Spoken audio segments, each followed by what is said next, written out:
So hi guys, I'm Leah and I am a physical therapist in the Philippines and here in Germany. So ngayon, ito yung laging tanong ng lahat ng mga nagme-message sa akin. Anong age daw yung cut-off age or yung age limit kapag pumasok ka sa agency papuntang Germany? So, ito po yung general requirements nila. Number 1, bachelor degree ka ng physical therapist in the Philippines. Number 2, license. Physical therapist, may PRC license ka.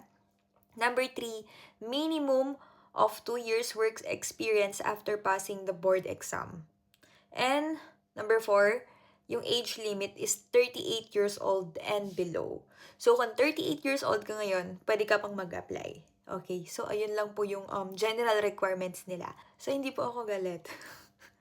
Naninigyawat lang kasi ginawa akong asado, bola-bola ng pimples ko. So, ayun lang. Thank you and good luck. Sa mga gusto ko pong mag-apply, please prepare your CV and then i-message nyo sa akin directly sa page ko yung, name, email address, and contact number. And then, magre-reply ako. Isasend ko yung personal email ko para isend yung CV at ipo-forward ko po sa mismong agency na nandito. And then, they will invite you for info session para i-explain lahat. Nasa sa inyo pa po yun kung tatanggapin nyo or hindi.